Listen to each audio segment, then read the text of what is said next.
kita kemarin mempelajari tentang auxiliary verb meliputi have, be, dan do. Di sini saya akan menjelaskan tentang auxiliary verb of modal. Modal verb adalah kata yang ditempatkan sebelum kata kerja utama untuk memodifikasi makna dari kata tersebut. Ini berfungsi untuk mengekspresikan kemauan, kemampuan, kebutuhan, dan kemungkinan. Modal verb ini memiliki beberapa tipe. Untuk tipe yang pertama yaitu ability atau yang memiliki kemampuan atau kemampuan. Modal verb dari ability ini adalah can dan could. Could adalah bentuk past tense dari can. Bisa dilihat pada tabel berikut. Contohnya adalah yang pertama, David can speak 3 languages, yang memiliki arti David dapat berbicara 3 bahasa. Can di sini memiliki arti bahwa David itu memiliki kemampuan untuk berbicara dalam 3 bahasa. Kemudian contoh yang kedua adalah he could speak fluent French when he was 5, yang memiliki arti dia dapat berbicara bahasa Prancis ketika dia berusia 5 tahun. Nah, could di sini memiliki arti yang sama seperti can, yaitu kemampuan. Namun pada kalimat ini, could ini menunjukkan bahwa dia dapat memiliki kemampuan itu atau dapat berbicara bahasa Prancis itu pada masa lampau ketika dia berusia 5 tahun. Kemudian untuk tipe modal verb yang selanjutnya akan dijelaskan oleh teman saya. Baik, saya akan melanjutkan type modal yang selanjutnya. Yang kedua yaitu permissions, yang memiliki arti perizinan. Modal verbnya yaitu diantaranya can, could, dan may. Could sendiri adalah bentuk past tense dari can. Contoh penggunaannya, can I sit in the chair, please? Yang artinya, bisakah saya duduk di kursi itu? Can dalam kalimat tersebut menunjukkan perizinan untuk dia duduk di kursi tersebut. Yang kedua, could I open the window? Yang artinya, bisakah saya membuka jendela tersebut? Could dalam kalimat ini menunjukkan perizinan juga untuk membuka jendela tersebut. Yang ketiga, yaitu may.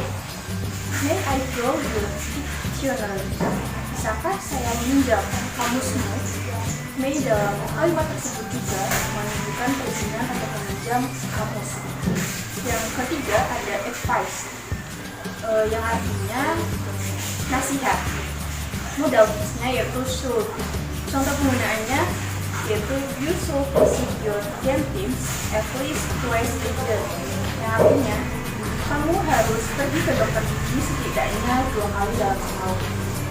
Should dalam kalimat tersebut menunjukkan nasihat supaya si subjeknya untuk melakukan pemeriksaan ke dokter gigi.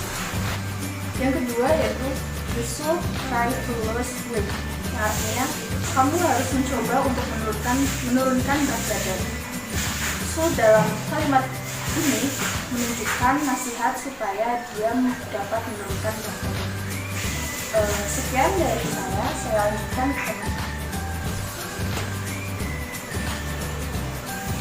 Baik, di sini saya akan melanjutkan tipe yang keempat yaitu obligation.